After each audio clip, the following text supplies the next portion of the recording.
Bem, amigos do Clube do Livro, vamos iniciar nossa reta final de encontros aqui com o livro O Walden Two, nosso último livro desse primeiro semestre de Clube do Livro. Antes, como de costume, nós vamos promover o comportamento de leitura e depois promover a Psiclin e a Psicursos. E a gente parte para falar do livro em si, né? Bom, viemos falando de alguns tipos de leituras diferentes nos últimos encontros, né, como livros técnicos ou livros de filosofia, leituras nesse campo. Hoje vamos falar sobre leitura no campo dos romances ou da ficção, como é o caso de Walden Two. Esse aqui é um livro técnico ou não? Tá? Como é que a gente pode interpretar esse tipo de livro? Tinham alguns autores de fundo técnico, tanto na psicologia como na filosofia ou outras áreas, acabaram escrevendo livros de ficção para poder promover as suas ideias de alguma forma, suas reflexões. Talvez não de forma tão literal, explícita, como é um livro técnico, tá? Mas de forma mais palatável, né? Mais fácil de digerir. Por exemplo, Assim Falou Zaratustra, um livro do Nietzsche. O Nietzsche escreveu, sei lá, 17 livros, eu acho, se não me engano, de filosofia, e um deles é de ficção, né? Que é esse aqui, que ele cria um personagem que sai passando algumas coisas e você vê depois a ideia dele diluída ali naquelas páginas, né, naquilo que ele estava querendo falar pra gente. Então ele se dedicou a falar pra gente de uma outra maneira. O Walden Two tem muito essa característica. Skinner era um cara técnico que se dedicou a falar com a gente de uma outra maneira e resolveu escrever esse livro aqui. Vamos tentar ouvir, né, o que ele tem a dizer, já que não está dizendo de maneira tão literal assim as coisas. Tá? Jesus falava por meio de parábolas. Ele passava, né, os valores, a lição de moral, né, ele tocava as pessoas quando ele contava umas histórias assim. Ele não era tão literal simplesmente para chegar e falar vai ser assim e pronto, né? E, enfim, ele podia usar lá os superpoderes de didática que ele tinha, mas não é sobre obter conhecimento, né? É sobre algo que vai além disso. O conhecimento também faz parte disso, mas é algo que vai além disso. Né? Nos livros de romance e ficção, você tem uma liberdade narrativa muito grande. Ao contrário dos livros anteriores que a gente comentou, que o importante era a forma, né? Nesses livros, né, assim, não. O importante é tocar o leitor, né? Emocionalmente, tocar ele emocionalmente. Tá? Não tem regra sobre a quantidade de páginas, sobre a ordem lógica das coisas. Eles podem transitar no tempo e no espaço, passado, futuro, presente, ou até mesmo no espaço sem muita lógica. Né? Não é algo científico nesse sentido. E eles vão usar desses espaços de liberdade para poder chegar onde os livros técnicos não podem chegar. Skinner poderia ter escrito um livro técnico dele, estilo biográfico, ou sei lá, alguma coisa assim, mas não, eles preferiram escrever isso aqui. Os personagens não precisam respeitar nenhum tipo de lei, nem social, nem lei da física, nem a gravidade para sair voando. Simplesmente usar essa liberdade criativa para fazer esse tipo de coisa fluir de maneira muito mais interessante. Os Sofrimentos do Jovem Werder, sei lá como é que fala esse nome em alemão, foi um livro famoso onde o protagonista vive um romance platônico que não dá certo e se mata, claro, platônico, né? E aí se mata no final. E isso, na medida em que esse livro ia sendo lido na Europa, foi se percebendo um aumento nas estatísticas de suicídio.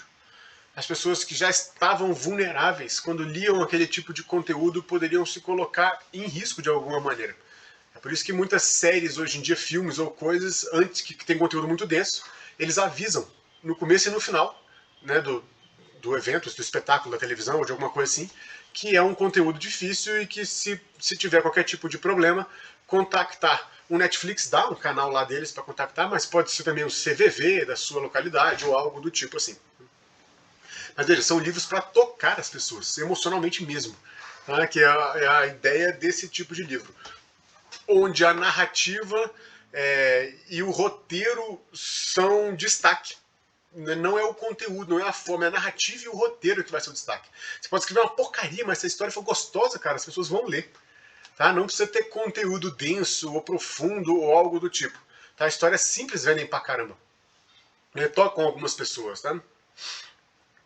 Então, esse é um outro tipo de leitura que a gente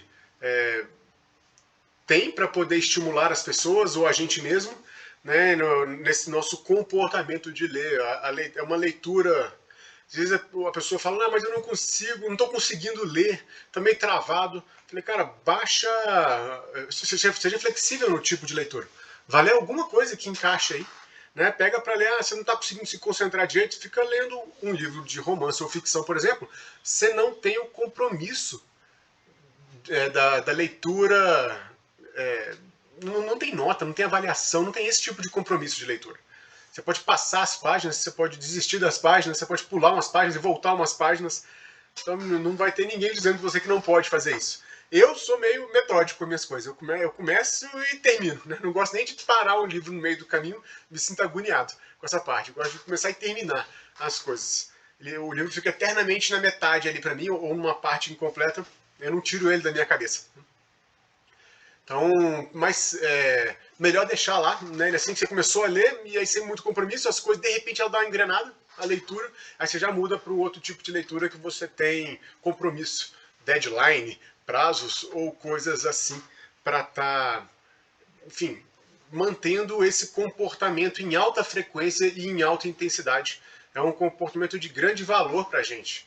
Quanto mais a gente dominar esse tipo de coisa, mais a gente vai ter facilidade com a vida de maneira geral, com os conhecimentos, com o trabalho, com as pessoas também. Né? Esses livros de romance ou ficção, eles trazem muito sobre pessoas, sobre histórias diferentes. Coisas que a gente não pode contar, às vezes, por sigilo profissional ou por outros motivos que sejam. Você não quer expor os outros. Então, essas são as reflexões de hoje sobre o comportamento de ler, e o tipo de leitura que a gente falou hoje foi esse, romances e ficção. Legal? Semana que vem a gente traz mais um tipo de leitura para poder estar aprofundando, né, entendendo as contingências relacionadas a esse tipo de coisa. Semana que vem, segunda-feira, dia 21, temos um encontro de novo. Dia 28, na segunda-feira, daqui a 2 segundas-feiras, eu vou repetir isso semana que vem, tá? Mas dia 28 vai ter Jogo do Brasil na Copa do Mundo. Então vamos pular uma semana do nosso Clube do Livro. Não vamos entrar em concorrência com uma contingência tão forte quanto o amor do brasileiro pela seleção. Tá legal? Vamos cumprir nosso dever futebolístico ali, acompanhando e torcendo pelo Neymar e companhia. E a gente pula o nosso Clube do Livro uma semana. Tá? Eu não tinha previsto essa data, nem sei se a FIFA tinha lançado essa data lá no início, no final de julho, quando eu estava montando isso aqui. Mas enfim, fica assim combinado entre a gente. Tá? Vou avisar lá no grupo de WhatsApp também, tá? sobre essa questão de cronograma da gente aqui.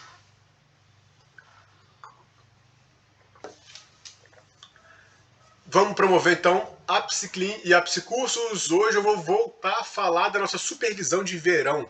Quem tiver interesse em formar um grupo para poder fazer supervisão nos meses de dezembro e janeiro, tá? É uma oportunidade da gente ter um acompanhamento nessa época que tradicionalmente as pessoas tiram férias, ou inclusive escolas e supervisores e outras instituições assim, mas que pode ser importante por motivos de crise de fim de ano, as pessoas, esse contato maior com contingências familiares, com contingências de reflexão sobre o que foi o ano, o passado, sabe? Fantasma do passado, fantasma do futuro, fantasma do presente, aquelas coisas assim que os filmes, desenhos e animações adoram explorar. Pode deixar algumas pessoas mais desequilibradas, ou por motivo de que você vai viajar em outro período do ano mais barato do que no verão, então você vai dar um gás no trabalho aí no verão e quer ter esse acompanhamento da supervisão. Tá? Na supervisão os casos são livres, vocês podem trazer os casos que vocês quiserem, quantas vezes quiserem, tá? Para a gente poder ajudar a desenvolver um conhecimento, uma intervenção adequada, para um amparo adequado, né, para as pessoas nisso. Falei um pouco como é que funciona o método, né, na semana passada da supervisão. O aluno narra o caso, traz as informações de forma organizada, eu faço um registro no arquivo do Word e mando por e-mail para o aluno, que vai ter todos os relatos que ele trouxe, mais as observações da supervisão nesse mesmo arquivo. Praticamos na sequência uma análise funcional, momento muito interessante de poder ver na prática a construção dessa análise funcional, que é a principal ferramenta de trabalho do psicólogo comportamental. É a análise funcional, a partir dela que você vai... É a sua bússola, cara. Você precisa entender o que está influenciando aquele comportamento. Quando aquilo começa a clarear, que você está botando aquilo num papel, você fala, é para lá que eu vou. É assim que eu tenho que falar, eu tenho que dar essa orientação. Ou então eu tenho que pedir para não fazer esse tipo de coisa. Né? Então, às vezes, quando você começa a montar a análise funcional, você vai ver, nossa, está faltando informação para entender esse comportamento. Perfeito. A análise funcional está dando a sua bússola. Vá buscar essas informações lá com o paciente no consultório. Tá? Vá conversar com ele para preencher esse tipo de coisa, que vai explicar comportamentos de crise, comportamentos que às vezes não são crise, mas são comportamentos relevantes, clinicamente relevantes, tanto os relacionados à queixa, o CRBs 1, quanto os relacionados a tentativas de solução da queixa, CRBs 2, quanto os relacionados a fazer análises funcionais do próprio comportamento, CRBs 3. A gente pode entender melhor também comportamentos do terapeuta, tá? Que está no meio daquela confusão. Às vezes a gente entra no infinito particular da pessoa, como diria Marisa Monte. A gente entra no infinito particular dela e a gente se perde às vezes. A pessoa está perdida lá. Você vai entrar para acompanhar ela, às vezes você se perde também. E a análise funcional é a sua bússola. Você vai orientar como entender esse comportamento, como se organizar melhor para esse tipo de coisa. Então, entender melhor emoções difíceis. Então, quando a gente analisa funcionalmente raiva, inveja, ciúmes, sei lá que outro tipo de resposta, amor, né? Tesão, você vai ver o tanto de coisa interessante que você pode aprender sobre esses comportamentos. Na próxima vez que chegar um paciente com alguma característica parecida, você está 2 passos na frente dele. A pessoa fala uma coisa e você vai fazendo as perguntas direto nos pontos que tem que ser certinho assim. A pessoa, nossa, parece que você já tem a solução. Eu falei, não, eu não tenho a solução. Estou me vendo aqui com você, estou só fazendo as perguntas padrão para analisar isso aqui. E a gente vai entendendo, junto com o paciente, aquela construção, entender aquele comportamento específico. Pode ser de algum tipo de transtorno, fobia, pânico, pico depressivo, ansiedade, ou sei lá, emoções de maneira variada, ou né, por que não está funcionando sexualmente por algum motivo, por que vai vomitar depois de comer, sei lá, sabe, qualquer tipo de comportamento. Que a gente tem algum tipo, que a gente tenha dificuldade de estar evoluindo na compreensão, vai ser importante ali para isso. Então a supervisão ela traz esse suporte teórico, tá? Traz a construção dessa habilidade de fazer análises funcionais, identifica para o terapeuta, né, aspectos que podem ser importantes ele estar trabalhando, tanto nele quanto no paciente, para evoluir aquela coisa. Tá? Ninguém tem a obrigação de seguir a orientação da supervisão. Vocês não estão vinculados, como numa clínica escola, por exemplo. Né? Não vai ter esse tipo de vínculo ali.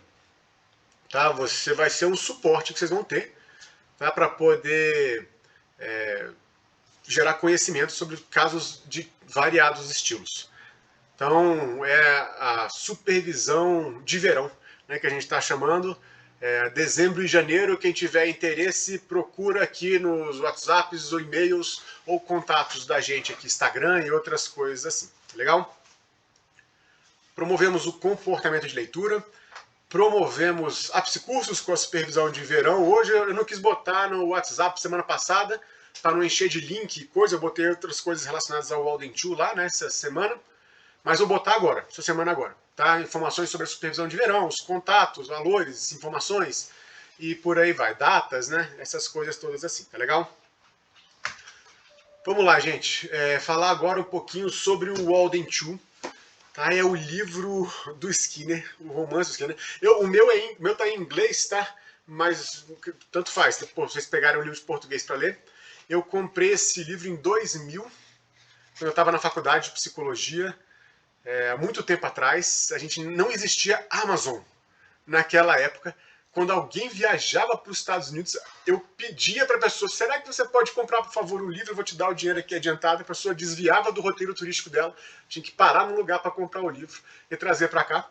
Né, minhas páginas estão até meio amareladas, eu não sei se vocês conseguem ver, né, que ela está meio amarelada assim. É um livro em formato pocket. Né?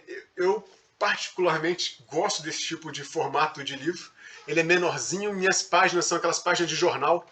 Né? Esse é o ponto que eu não gosto desse livro, eu prefiro uma página melhorzinha. Tá? Essa aqui, amarelada já assim, às vezes eu estou lendo, dou uma espirrada, sabe?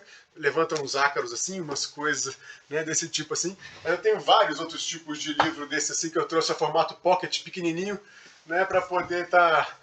É fácil de carregar, não ocupa muito espaço na mochila, ou numa mesa, ou numas coisas assim. Tem livros grandes.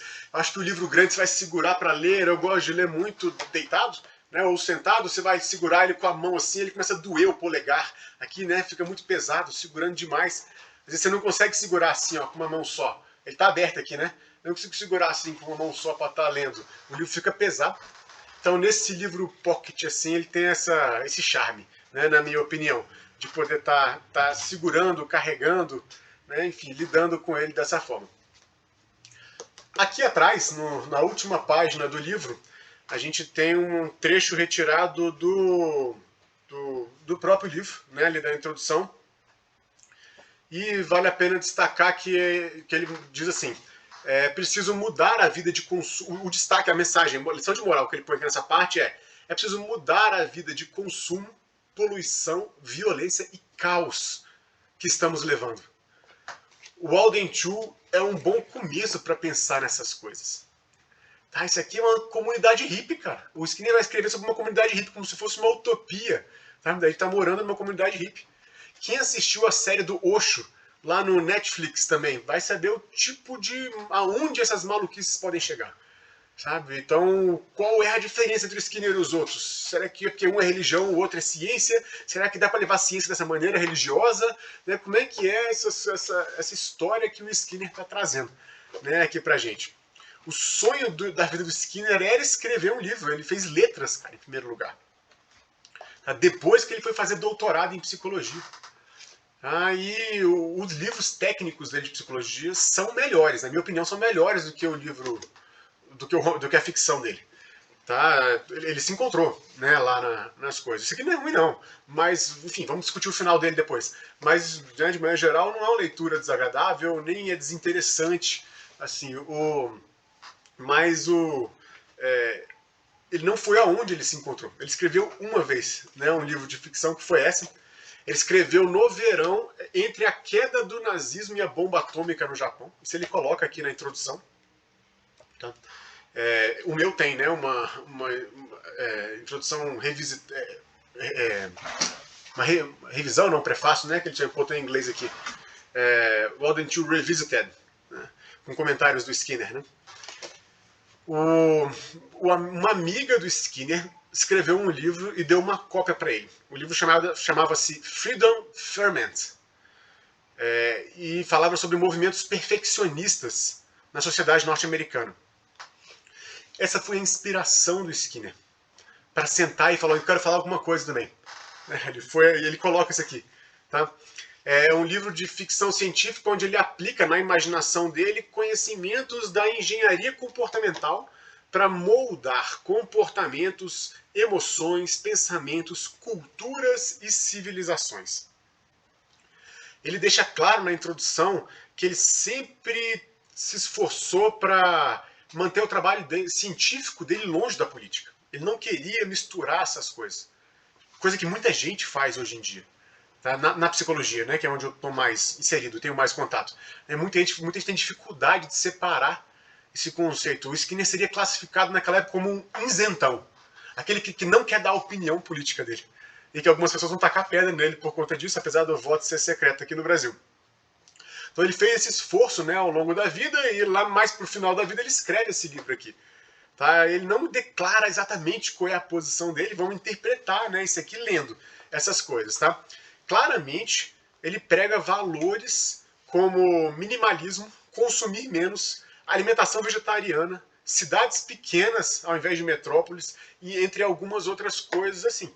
Como ele falou, é preciso mudar a vida de consumo, poluição, violência e caos que a gente está vivendo.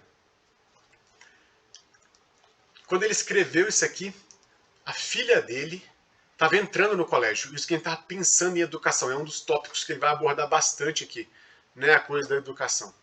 Vale lembrar, povo, que o Skinner botou a filha recém-nascida dele numa caixa. É um berço, na verdade, mas enfim, uma caixa adaptada, com ar-condicionado próprio, sem lençol, nem, o objetivo era ela ficar sem roupas e passeando ali, não alterando a temperatura. Isso ela ia, enfim, gerar uma série de benefícios para ela, segundo ele. Olha onde o cara chegou. Né? Ele não estava simplesmente querendo ensinar os filhos dele a ler mais livros, não. Tá? Ele foi além disso. Aí ele botou a filha dele numa caixa dessa que chamou a atenção da sociedade norte-americana da época. Né? O que esse cara está fazendo? Será que ele está correto ou não? Tá? O berço especial que ele criou para a filha dele não popularizou nos Estados Unidos, não virou best-seller, né, ali das coisas. E ele falou muito pouco depois sobre o que ele fez com a filha dele. Depois disso. Tá, a menina cresceu bem, é uma menina tímida e relativamente bem adaptada à vida universitária, e depois tem pouca informação dela sobre vida adulta. Tá, mas ficou bem ali a menina. Agora, o que ele fez além disso? Né? Será que ele não falou pra gente se ele fez mais coisas além disso? Porque é possível, né? Porque os holofotes ficam muito intensos e aí pode tornar tudo aquilo muito complicado, né? É a educação do seu filho, cara, alguma coisa particular sua que você está querendo passar ali para os seus filhos. Então ele estava nessa fase da vida dele quando ele escreve isso aqui. Tá? Esse é o contexto inicial, tá? Para a gente pensar o comportamento do Skinner de escrever, para a gente poder entender o que ele estava falando, né, nas entrelinhas aqui também. Tá? Esse livro é diferente dos livros anteriores aqui no Clube do Livro, que são livros técnicos, os livros anteriores.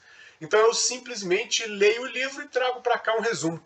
É nível 1 da docência. Né? Eu não preciso nem interpretar o livro, eu não preciso trazer outros livros e outros autores, eu não preciso trazer uma linha de pesquisa. Né? Eu estou lendo, vocês já tiveram aula assim, provavelmente. Né? O professor lê um livro, faz um slide e apresenta. Né? Ele é bem um resumão das coisas. Tá? Nível 1 de docência. Né? Nível 2 da docência, você já começa a ter vários autores falando sobre um tema e não sobre um livro. E nível 3 você tem lá uma linha de pesquisa para poder falar das coisas. Então, aqui não, aqui é um livro de ficção. Eu não vou trazer para você, não tem conceito A, B e C para trazer para você. Eu vou trazer para você alguns pontos que eu acho destaque nessa primeira parte da leitura que a gente fez.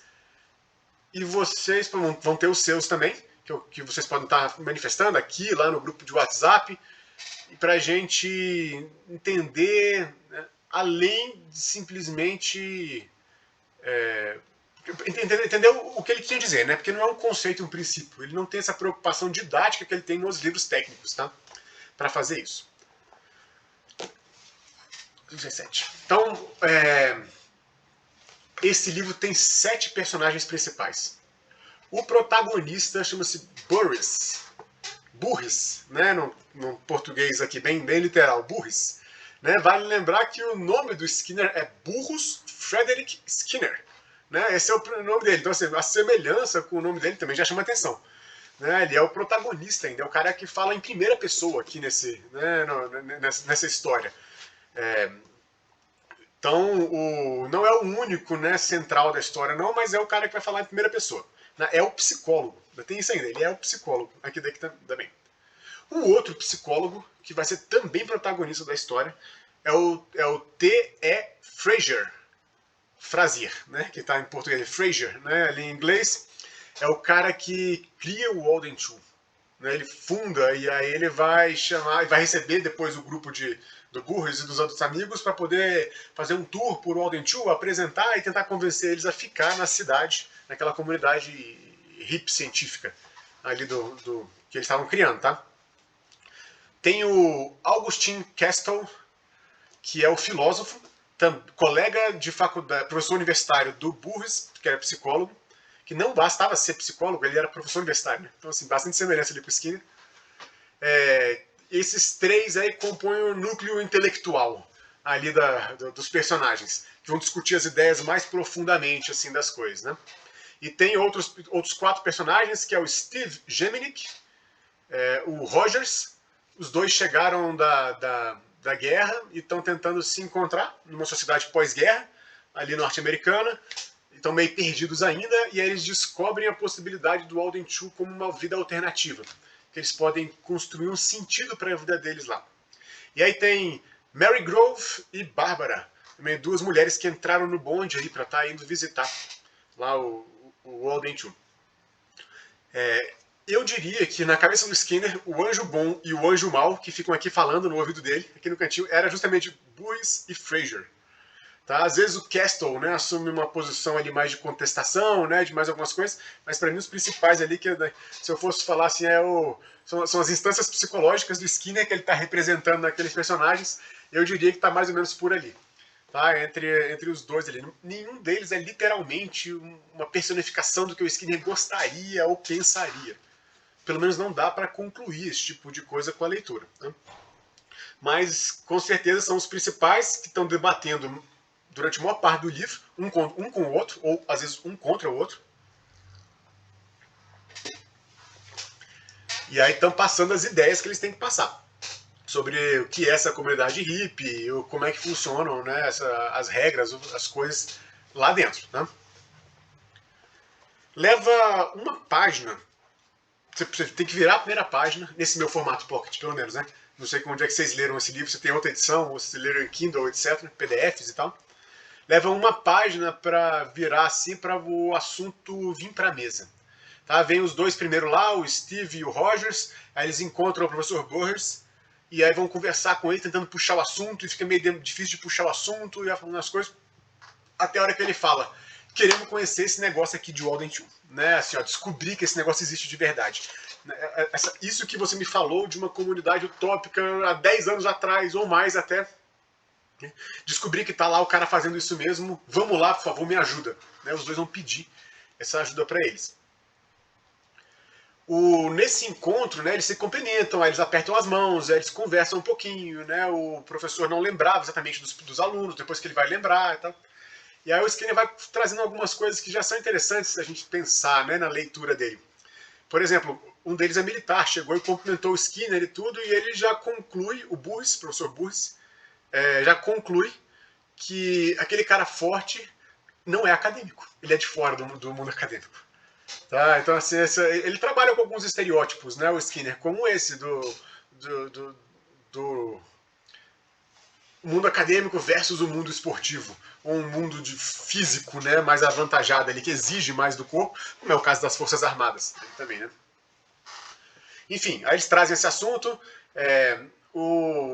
isso vai levar a memórias de 10 anos atrás, quando esse professor Burris falou, provavelmente uma única vez, uma única turma, né, sobre uma utopia comunitária, que poderia ser interessante, baseada nos princípios da ciência comportamental. O professor tenta desviar de assunto algumas vezes, ele fica meio resistente para ir para lá. Ele até se envergonha de ter falado sobre isso, tá, algumas vezes. Pode ser uma maneira do Skinner estar trazendo para o mundo fictício aquela questão dele, interna, onde ele pensa: fiz questão de não falar sobre política no meu livro O Comportamento dos Organismos, Behavior of Organisms. Né? Ele falou: fiz questão de não falar de política lá. Né? E aí ele vai falar, né? Então assim, o professor fica ali resistente e está no meio querendo fugir, né, dessa ideia e tal. Vale lembrar também para vocês que eu mandei o vídeo, né, para vocês do documentário no YouTube. O Skinner visita pessoalmente uma comunidade baseada em Walden 2, elogia aquele povo e não fica lá. Ele volta para casa. Então, né, não sei se o Walden 2 é de fato, né, uma utopia para a gente perseguir. Né? Assim, o Skinner optou por não ir para lá. Né? Tudo bem, ele tinha os motivos dele. Né? Já tinha uma filha vivendo em outra idade, ele tinha a carreira dele, né? A vida da mulher dele, não sei se quis ir para lá ou não. Ou, enfim, não sei como é que é muitas dessas informações. Mas foi uma opção dele, não ir para uma comunidade baseada nas ideias dele. Né? Ele passa um pouco da mensagem também, né? De que Enfim, talvez eu ache legal fantasiar sobre essas coisas, mas não necessariamente viver essas coisas. O próprio Freud falou uma vez: há desejos que existem para não serem realizados. Né? Tem mais valor quando ele não é realizado do que quando ele é realizado. Ele também, né? Enfim, vamos lá. A questão por trás desse comportamento de ir a essas comunidades é motivacional. Tá? Eles não sabem o que querem. Eles chegaram no pós-guerra agora e estão meio perdidos. A gente pode até falar de estresse pós-traumático, talvez, né? Que é muito comum em militares, especialmente os que voltam de missão de guerra. E aí, aos poucos, aparece o nome do Fraser nas conversas, e era um colega do Burris de muitos anos atrás, que eles se distanciaram, mas depois de insistir, ele fala: não, tá bom, eu vou entrar em contato com ele e dou um retorno para vocês, para ver se a gente pode conhecer melhor, né, essa história de Walden 2, essas coisas assim.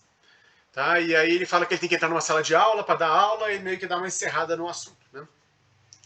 E aí ele acaba entrando em contato, de fato, com o Fraser, e o Fraser responde, chamando ele e todos esses outros personagens aí do grupo, né, do bonde, para viajar até o Walden 2 conhecer. Tinha 10 anos já que ele tinha fundado aquela comunidade hippie científica. Então, e aí eles pegam um transporte e vão até lá. Eles estão chegando lá, o Fraser está esperando eles, tirando uma soneca, embaixo de uma árvore lá, né, num gramado, num mato, sei lá onde. Né, assim, e aí ele acorda, enfim, ele acha estranho, né, esse primeiro momento, mas ele vem bem tranquilo falar assim com eles. Né. O Burris, no início, já começa com resistência, reagindo com contra-controle a tudo que meio que aparece. Por exemplo, eles chegaram de viagem, aí o Fraser recebe eles, leva até o quarto deles, falou: aqui vão ser as suas acomodações, dorme aí porque vocês vieram de viagem, daqui a 1h30 eu volto. Tá? E aí o Burris fica chateado com aquele negócio, ele não queria chegar e dormir e tal. Né? Ou seja, é um contra-controle do Burris, não gostando de ser controlado por você aqui, mas ele acaba dormindo, conforme previsto, acorda bem e vai participar lá das coisas. Então, eu acho que já foi um primeiro sinal do Skinner vai pensar: olha, o cara tem uma noção de engenharia comportamental diferenciada. Ele está preparando as pessoas, as coisas, os sentimentos, a exposição das ideias de Walden 2. Tá? Ele vai escrever, inclusive, um artigo científico, né, de 10 anos de Walden 2. Ele tem esse projeto, né, o Fraser, para publicar e falar mais do que foi isso. E aí, quando eles acordam, eles começam a passear, né, dia após dia, eles passam por partes diferentes de Walden 2 e vão conversando, sempre guiados pelo Fraser. É o City Tour, como é que é? O guia turístico. Ele é o guia turístico, né, desse grupo. E vai falando com muita disposição, com muitas coisas, com muito tempo disponível, inclusive, para poder falar com eles.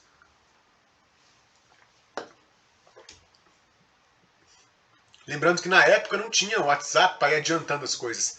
Não tinha internet para você pesquisar, né, algumas coisas assim. Você tinha que chegar lá e ver umas coisas acontecendo. E com um pouco de ar de interior, né, um aspecto mais rural, mas tem o seu aspecto de urbano também, ali naquele ambiente, mas eles começam entrando em contato mais com o lado rural, meio que um fazendão, uma fazenda grande, sabe, ali que tem plantação, tem os bichos e tem os prédios ali onde as pessoas estão vivendo, ou trabalhando, fazendo as coisas assim. Por exemplo, eles destacam o contato com as ovelhas. Eles começam a andar e percebem que as ovelhas elas estão presas por um fio que há muito tempo já não é mais eletrificado. É só um fio, tá? Ali que em algum momento do passado ele foi eletrificado. Né? E eles ficam pastando perto do quarto dos personagens, ali controlados por isso. Né? Então, tem aquela experiência científica, né, onde você... eu não sei quem conhece, e nem sei se o Skinner de fato se inspirou nessa, mas é muito parecida, né, a lógica. Eles tinham um recinto com macacos, aí eles botaram um pedaço de pau no meio assim, lá no alto, bananas. Quem subisse para pegar as bananas, os outros embaixo atiravam jatos de água fria neles. Né, jogava água fria assim nos outros macacos, né, e tal. E aí, com um pouco de tempo desse condicionamento, na hora que alguém ameaçava subir lá em cima, os outros não deixavam fazer isso. Eles já iam reprimir aquele comportamento. Se você subir, a gente vai ser molhado aqui com água fria. Então não sobe não. Vamos segurar você aqui embaixo. Então, com o passar do tempo, os cientistas pararam de ficar jogando água fria nos macacos quando algum deles subia lá em cima. Não precisava mais. A cultura foi estabelecida. Os próprios macacos iam morrendo e nascendo outros, e morrendo e nascendo outros, mas eles mantinham esse comportamento. É proibido subir ali. Não suba ali. Se você subir ali, os outros vão te reprimir. Né? Então, foi mantendo isso, né? É um pouco essa lógica da ovelha. Sabe, a ovelha vai, encostou no fio, tomou um choque, voltou, daqui a pouco ela não encosta mais na ovelha, no negócio. Aí vai nascendo e morrendo ovelhas, mas a mãe acaba ensinando para a filha, ó, não chega perto lá, vai chegar perto lá, volta para cá, né? Aquelas coisas, e elas ficaram sob o controle disso. Então eles buscam sempre minimizar o controle aversivo, mesmo que em algum momento eles façam parte desse controle aversivo. A ideia é desenvolver uma aprendizagem e depois manter a comunidade funcionando com pouco ou nenhum controle aversivo, tá, em cima deles. Depois eles vão se surpreendendo, né, com algumas técnicas, com algumas coisas assim. Depois ele vai elogiar os arquitetos de Walden 2, que não foram encontrados, né, pelos personagens para conversar com eles até agora. Então eles elogiam os arquitetos porque eles conectam todos os locais sem necessariamente precisar passear ao ar livre para conectar de um ao outro, para você não se expor a condições climáticas mais complicadas, nem de muito calor, nem de muita chuva, muito frio, sei lá, alguma coisa assim. E os arquitetos fizeram isso com baixíssimo orçamento e embasamento na psicologia comportamental. Como é que a gente pode conectar todas as partes da cidade, fazer fluir um aspecto produtivo sem perder o foco, né, na felicidade, em ter as motivações controladas por reforço positivo e não por reforço negativo. Vai ficar bem claro essa parte, né, no decorrer do livro. E aí o Fraser vai denunciando um detalhismo nas coisas. Ele acaba expondo isso. Ele vai falar sobre a maneira como eles vão servir chá da tarde. E aí tem um copo especial que é mais econômico, é descartável, que faz isso, faz aquilo, é importante assim, e aí tem uma ciência comportamental por trás disso, que pode balançar o copo, você pode carregar um copo com chá que fica a temperatura por mais tempo. Ele detalha um pouco a mais nas coisas. Esse detalhismo vai dar um ar inicialmente trivial, porque é um copo de chá, mas depois é também maquiavélico. Tá para pensar o controle da sociedade como um todo. Tudo lá em Walden 2 tem uma dedicação meticulosa dos estudos e das tecnologias para simplificar a vida. A ideia de minimalismo. Então, vamos simplificar a vida. Outro ponto interessante aqui, vou trazer 3, né, antes de entrar no principal aqui dessa primeira fase, que é multidões não servem para nada e não são seguras. Então, eles limitam muito o tamanho das coisas, não promovem, né, encontros de grandes multidões. Se você quiser alguma coisa que por algum motivo faltou espaço, é só repetir. A sociedade é muito flexível para isso. Pode ser uma apresentação musical, uma aula qualquer que seja, algum conhecimento específico de treinamento ou de alguma coisa assim. Tá? Ele fala os artistas vão estar empolgados em repetir esse tipo de coisa. Artista, professor e quem mais for vai estar empolgado em repetir isso. Não precisa estar lotando as pessoas para isso. Ele ainda desafia o Burris, o Castle e os outros, né, a pensar qual é a coisa na vida real que de fato pode interessar tanta gente assim. É marketing, cara, que faz isso. Não é de fato a motivação das pessoas. Né? E em Walden 2 eles focam muito em tem que ser da pessoa aquela motivação. Né? Eles não veneram competições esportivas, né, que agrupam pessoas, vão estar inflamadas, pensando em nada nesse sentido. Beleza, outro tópico importante aqui. A industrialização das donas de casa. Housewifery, né, que ele coloca ali.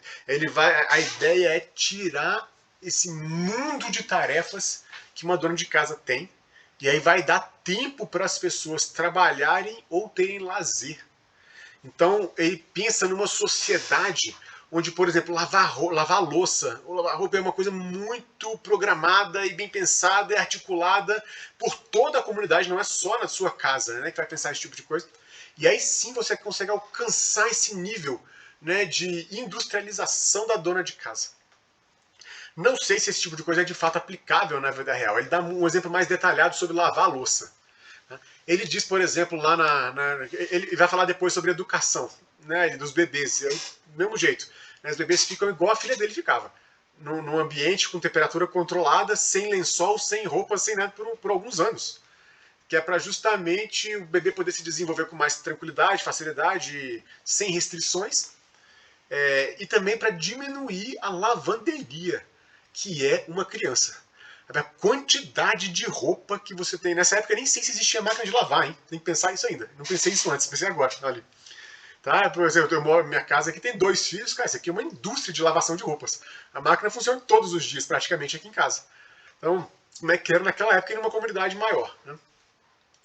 Então, a ideia é essa, é minimizar com o esforço da engenharia comportamental esse tipo de trabalho que é nada reforçador, né? No sentido, não é tão prazeroso assim, a obrigação, a intensidade dele, essas coisas, né? E ele já emenda no próximo tópico, que é jornada de trabalho de 4 horas por dia. Aí o pessoal fica surpreso já. Como assim? Olha só, o Skinner era um visionário naquela época, hein, falando de jornada de trabalho reduzida. Tá, primeiro que ele fala, combate o desemprego. A ideia não é ter gente sobrecarregada e gente desempregada. Vão ter 2 doentes na sociedade. O que está sobrecarregado e o que está desempregado. Os 2 vão ficar doentes. Então vamos combater o desemprego. Depois trabalhar esse minimalismo no consumismo. Você não precisa de tudo isso que você tem. Você pode viver com menos. Aliás, é importante viver com menos para a gente não destruir o planeta. Kohlenberg sai no livro da FAP. Lembra? Primeiro livro do Clube do Livro. Também traz esse tipo de valores, né, no livro dele. Não comer carne, diminuir o consumismo. Então esse tipo de coisa também está lá. Né? Eles pregam bastante esse tipo de coisa. O trabalho não tem que ser uma obrigação, ele tem que ser feito pela motivação. E você vai conseguir isso se você não estabelecer esquemas de punição ou reforço negativo em cima dos comportamentos de trabalhar. Você tem que ter reforçadores positivos envolvidos. E também você tem que pensar uma sociedade que distribui para todo mundo, e não só para uns ou para outros, parte do trabalho braçal e parte do trabalho intelectual. Não faz bem se alguém muito intelectual e nada braçal. Não faz bem se alguém muito braçal e nada intelectual. Você vai ter problemas na sociedade que não é sustentável dessa maneira. E nem a própria saúde física e mental dos trabalhadores que estão submetidos a esses esquemas também não. Então eles já vão ficando meio surpresos, né? Como assim você vai trabalhar assim? Você pode mudar tanto de trabalho, enjoou de um trabalho, vai fazer outro. Você procura os managers, né? Os gerentes da comunidade, que vão te orientar que tipo de trabalhos são demandados, que tipo de trabalhos são desejados para construir o projeto de Walden 2, um projeto mais sustentável possível e que vai satisfazer as necessidades de toda a comunidade, não só do indivíduo, né, ou de um pequeno grupo, mas de todos da comunidade. Esses gerentes não são eleitos. Esses pontos chamam muita atenção. Eles são treinados para estar lá. Eles têm um mandato, né, depois que acaba eles vão embora, não pode se reeleger nesse mandato, porque não é eleição, né, eles não podem voltar a ocupar ali. O Fraser, inclusive, foi um deles, né, depois já saiu, não é mais. Mas ele não falou isso ainda, já estou adiantando aqui um pouquinho para vocês. Essa é a 3ª vez que eu leio esse livro, né, então estou trazendo um pouco de informações adiante aí para vocês já. E o grupo já começa a questionar o Fraser sobre o risco de uma ditadura. Como é que pode, né, se submeter uma comunidade inteira a um conselho que às vezes não está eleito? Não é vontade da população, a democracia, né, sobre isso. Ele passa superficialmente nesse ponto. Futuramente ele vai voltar a entrar no assunto político mais profundo. Tá? Então vou guardar ele aqui por enquanto, porque não é nesse nosso encontro que a gente vai discutir ele. Mas já chama atenção, eles já vão ficando mais resistentes, né? Como assim? Quem pode dizer quem não vai ser tirano? Como é que você pode garantir que não vai desenvolver uma tirania nesse tipo de coisa? E aí eles dedicam um dia a passar pela parte de educação em Walden 2. Começa pelo berçário e depois vai subindo para níveis superiores de educação. que é onde a gente parou. Tá? Eu escolhi esse ponto justamente por isso, para trazer até esse ponto aqui para vocês. Aí o choque entre Frasier e principalmente Castle, mas também o Burris e os outros, ele começa a crescer muito. Né, o choque, porque já muda bastante. Lembra, o Skinner botou a filha dele numa caixa. Isso é muito. O que ele pode pensar numa comunidade de forma livre, eu vou controlar a educação dessa comunidade, isso não tem limites para ele pensar, né, nas coisas. Então, ele vai trazer as ideias já mais, né, provocando ali algumas coisas. Por exemplo, lá eles já não podem transitar tanto como em outras áreas, na área das ovelhas, da plantação, do trabalho, da alimentação, né, dessas coisas. Eles não podem transitar de forma tão livre assim lá, né? Porque eles querem preservar as crianças menores, nenéns, de infecções. Então eles vão só ver e tal e discutir um pouco do lado de cá, mas não podem transitar tanto ali. Isso já gera uma certa suspeita, né, ali nas pessoas. O que pode ser isso, né, que eu não posso ver? Essas crianças elas foram separadas dos pais delas. A proximidade pai-filhos é voluntária. Se o pai quiser, ele passa lá um tempo. Tá? Se o pai quiser trabalhar lá na berçária, ele pode trabalhar e fica com mais tempo com o filho. Se não quiser, não fica lá. Tá? O amor não é de mãe ou de pai. É amor. Sabe? É o comportamento. Não é uma pessoa específica, não é genético esse tipo de coisa. Tá? Ele tem que ser transferido da mãe e do pai para a comunidade. Aí você vai ter um senso muito maior e a comunidade vai ser uma família de fato. Tá? E você consegue um engajamento, né, muito maior. Não é por obrigação que estou fazendo as coisas. Né? É pela essa comunidade, pela família, em outras palavras. Né? Então as crianças na primeira fase de vida ficam presas nesse aquário, controladas sem roupa, para se locomover sem restrição, tá? E com a temperatura controlada. Então, tipo o berço que ele botou a filha dele, mesmo estilo. Né? Então, e aí o choque, principalmente entre Frasier e o Castle, né? Nessa hora vai crescendo. O Castle acusa o Frasier de ter usurpado técnicas de controle típicas de religiões ou das famílias, das igrejas, das comunidades, das escolas, sabe, das famílias, para criar um caminho melhor para essas crianças. Ensinar comportamentos específicos para elas. O Frasier diz que não está usurpando coisa nenhuma, a técnica não é da religião e nem da escola nem da família, a técnica é da comunidade. Ela é um princípio, né, que é, por acaso, essas agências reguladoras aplicam dessa forma. Mas que se ele pensar em termos de comunidade, eles podem ir muito mais longe, né, em termos disso. Se você não é um pai habilidoso, você não precisa, seu filho não vai sofrer tanto com isso. A comunidade inteira vai criar ele. Né, do tipo índio. Sabe? Índio tem muito disso ali, né? Claro, tem até uma noção maior de paternidade do que esse pessoal aqui de Walden 2. Mas ainda assim é da comunidade o filho. Né? Não é meu. Ele pertence a todos nós aqui. Mas é um embate, né, nisso. Assim, como é que você sabe que isso vai dar certo? Tem 10 anos que está fazendo isso. E aí o Frasier fica meio nervoso porque, no fundo, ele está conduzindo essa educação de forma experimental. Mas tem um mundo de fé da parte dele ali também. Ele não tem como garantir isso. Ao longo da história da humanidade, isso é 1.800.000 anos de existência do Homo sapiens na Terra. Essas contingências foram, em grande parte, ocasionais. Era pela força do acaso. Os pais ou a comunidade controlavam muito pouquinho dessas contingências. O que o Walden 2 propõe é uma ampliação muito grande, assim, não tem valor no acaso.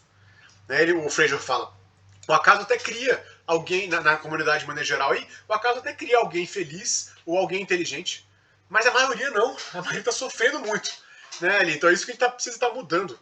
Tá, a gente vai ter que estar manipulando contingências para favorecer a felicidade e evitar certas frustrações, ciúmes, inveja, ódio e outras coisas assim.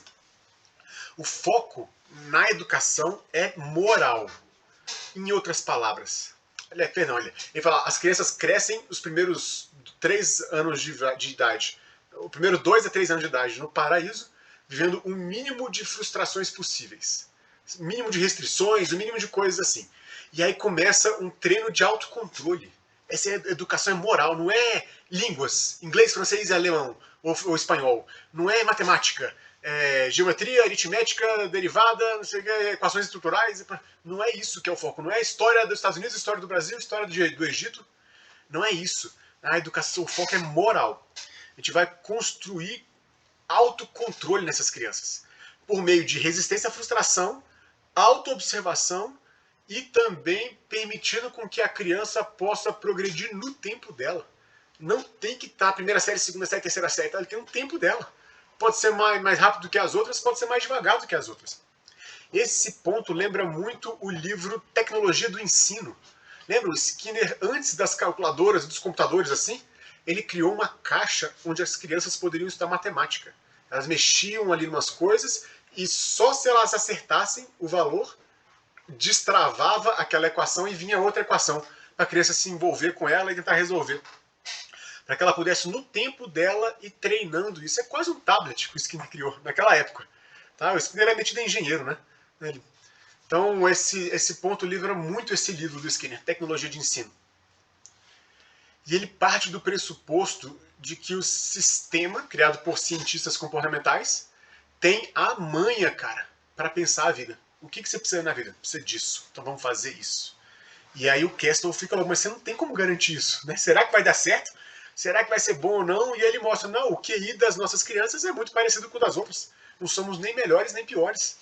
Né? Mas assim, não trabalhamos com o sistema educacional de nota ou com mecanismo de comparação, a gente não estimula isso aqui.